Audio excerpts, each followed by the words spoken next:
The news tells you the economy is booming, but your bank account tells you a very different story. There is a strange disconnect in the air, a feeling that something just doesn't add up. We are living in a two-tier reality, where the stock market has divorced the real economy. On the surface, the S&P 500 looks like an unstoppable rocket ship fueled by endless growth. But if you look under the hood, the engine of this rocket is actually sputtering. This isn't a broad economic recovery. It is a camouflage designed to hide the rot beneath. The entire US stock market right now is essentially just three massive AI companies standing on each other's shoulders in a trench coat. They are holding up the index while the rest of the market drowns in high interest rates. Investors are popping champagne on the upper deck of the Titanic. They see the green numbers on their screens and assume the ship is unsinkable. But this wealth is circular. Tech giants buy chips from Nvidia posts record profits, and the tech giant's stock goes up because they own the AI future. It is a closed loop of capital expenditure, not real consumer demand. No one is asking if the end user is actually paying for this. It is an echo chamber of billions. Retail investors are chasing this momentum, terrified of missing the next gold rush. But they are arriving just as the insiders are quietly cashing out. One miss in earnings, one crack in the narrative, and the leverage unravels. The drop won't be a gentle slide, it will be like an elevator cable snapping. While the AI gods feast, the average family is drowning in credit card debt just to buy groceries. The disconnect has reached a breaking point. This isn't a bull market. It's a camouflage for a breakdown. Today, let's expose the machinery behind the curtain. To understand this deception, we must look past the blinding light of the Magnificent Seven. Nvidia, Microsoft, and Apple are currently carrying the entire weight of the US financial system. If you remove these AI companies, the S&P 500 returns for 2025 drop to near zero. The index isn't growing, it is merely being inflated by a concentrated AI bubble. This creates a dangerous divergence known as bad market breadth. While data centers get trillions, the average American business is struggling under high interest rates. The manufacturing sector has been in contraction for nearly 2 years straight. The ISM Manufacturing PMI is flashing recession warnings that have never been wrong. Yet, the market ignores the alarms, mesmerized by the glowing promise of generative AI. In the 90s, we built fiber optic cables to nowhere, banking on future demand. Today, we are building GPU clusters that cost the GDP of small nations. But the question is simple. What happens when the AI spending spree slows down? Because beneath the chips, the consumer is running out of cash. Personal savings have plummeted to historic lows across the country. Credit card delinquency is spiking to levels we haven't seen since the 2008 crisis. We are entering a subscription economy where you own nothing but rent everything. Banks are tightening lending standards. The liquidity tap is turning off. Wall Street promises a soft landing, but we are skating on very thin ice. We are priced for a utopia that hasn't arrived yet, and the storm clouds of reality are gathering faster than anyone admits. The AI illusion cannot last forever because the real engine of the economy is broken.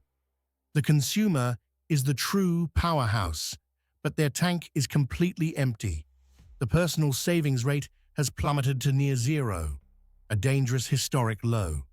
Any reserves built up during the pandemic stimulus are long gone. The average family is now using high-interest credit cards as a mandatory financial lifeline. Look at the credit card delinquency rates.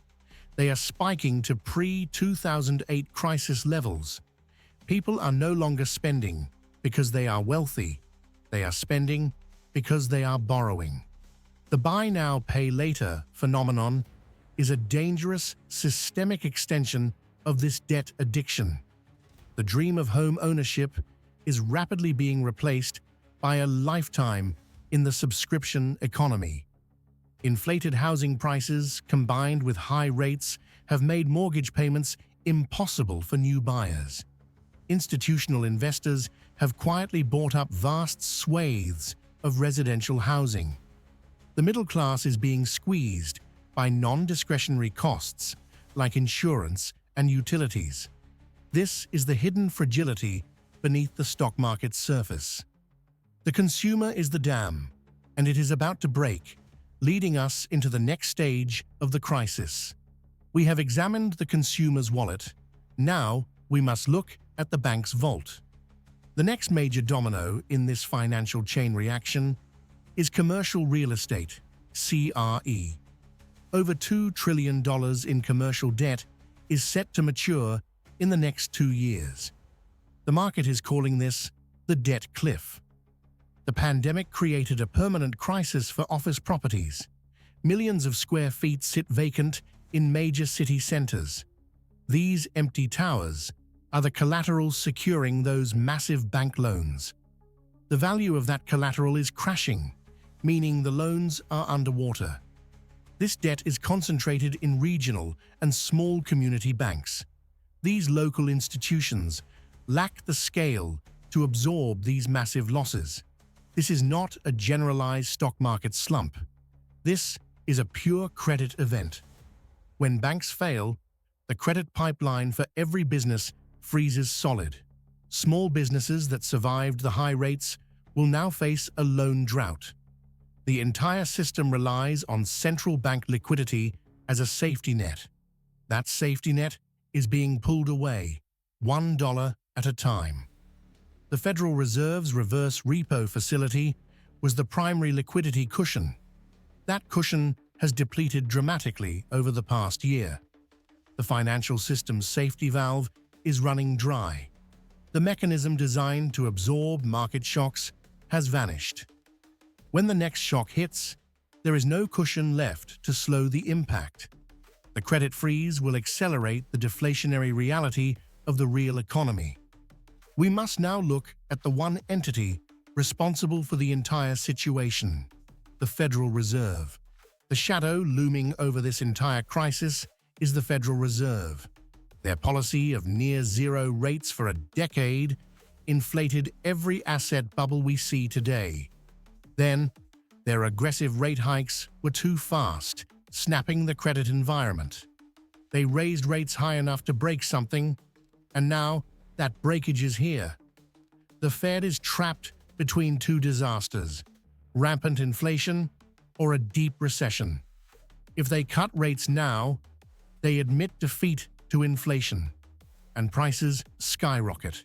If they hold rates, the credit market breaks and the recession deepens severely. The choice is not good versus bad. It is bad versus catastrophic. This final phase requires a shift in mindset, from speculating to surviving. The most important thing to understand: market crashes are wealth transfers. The smart money is positioning to buy assets at a steep discount. Your strategy must be capital preservation above all else. Cash and very short-duration treasury bills are your temporary safe harbor. Avoid leveraged assets and anything requiring debt refinancing soon. True wealth will be found in tangible assets with real-world value. Consider gold, which acts as the ultimate crisis hedge against fiat currency collapse. Look at essential commodities that people cannot stop consuming. Focus your investments on reliable cash flow and proven utility. The next few years will be defined by stability, not growth. The AI mirage is fading. The camouflage is falling away. We have exposed the machinery and diagnosed the fatal flaw. The time for denial is over. The time for preparation is now. The watcher has seen the truth. Now it is your turn to act.